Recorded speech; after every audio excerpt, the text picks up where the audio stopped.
ओम शांति। आज हम जानेंगे कि आध्यात्मिकता हमें बोरिंग, कंफ्यूज और भला क्यों लगता है। क्योंकि हम जब सुनते हैं कुछ लोगों के, बड़े बुजुर्गों की बातें, महापुरुषों की बातें और परमात्मा महावाक्य जब सुनते हैं, तो हमारे अल्प बुद्धि को समझ में न आने के कारण हम कंफ्यूज हो जाते हैं कि ये क्या है।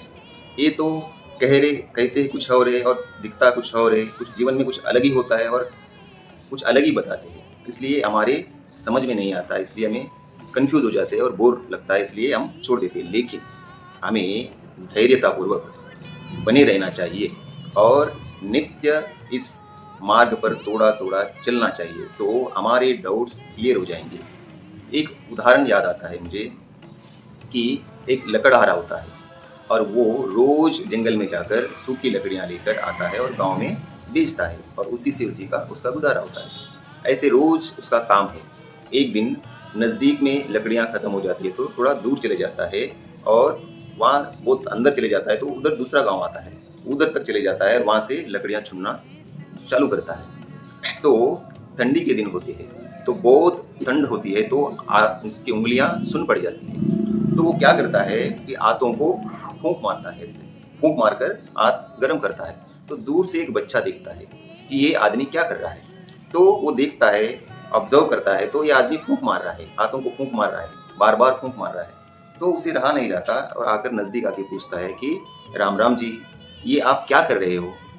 तो वो आदमी बोलता है कि मुझे बहुत ठंड लग रही है, इसलिए मैं हाथों को गर्म कर रहा हूँ, इसलिए फूंक मारकर हाथों को गर्म कर रहा हूँ। लेकिन समझ में तो नहीं आया बच्चे को, फिर भी ठीक है कहकर चला जाता है। लेकिन उसके मन में प्रश्न होता है कि ये क्या है, आदमी हाथों को फूंक मारकर गर्म कर रहा है। दूर से देखते रहता है कि ये क्या कर रहा है। वो आदमी लकड़ियां चुनते जाता है और जमा करते जाता है, लेकिन दूर से बच्चा उस आदमी को देखते जा रहा है। दोपहर हो जाती है, भूख लगती है उसे, तो वो आदमी चूल्हा जलाकर चूल्हे के ऊपर हंडी रखकर पानी डालकर उसमें आलू डालता है और लकड़ियां को जलाता है। लेकिन ठंडी के कारण कच्चे होती है लकड़ियां, जल्दी आग नहीं पकड़ती है। तो वो आदमी फूंक मारता है, फूंक मारकर आग जलाता है। तो बच्चा देखता है कि अब क्या कर रहा है, अब ये लकड़ियों को फूंक मार रहा है, अरे इसके मुंह में क्या आग है। कंफ्यूज होकर देखता है और वो आग जल पड़ती है और आलू उबल जाते हैं और उसे नीचे उतार कर आलू निकाल कर खाना चाहता है, लेकिन गर्म होता है आलू। तो फिर से वो आदमी आलू को फूंक मारता है। तो बच्चा देखता है ये क्या है, ये क्या कर रहा है।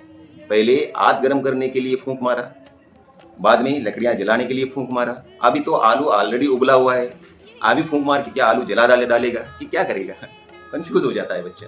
वो आलू को फूंक मारकर खाने ही वाला रहता है। तब और आता है बच्चा, बुरा न मानो, राम राम कहता है पहले, बुरा न मानो और एक सवाल करूं आपसे। जी करो।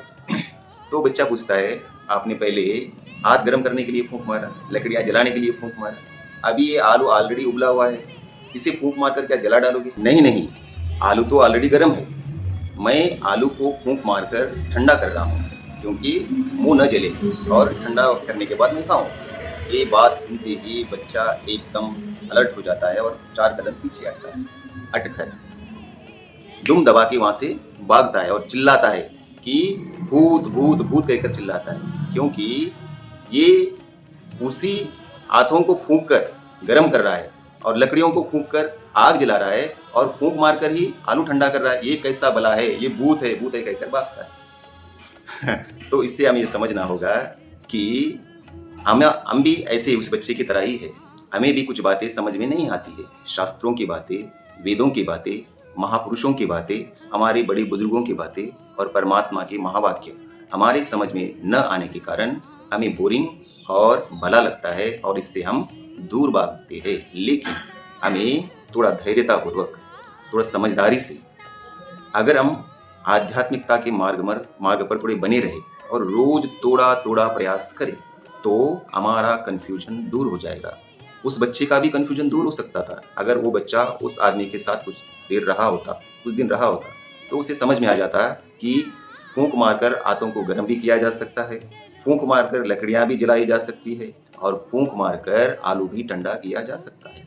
उसी तरह आध्यात्मिकता को समझने के लिए हमें निरंतर थोड़ा थोड़ा प्रयास कर हमें इस मार्ग पर आगे चलना है।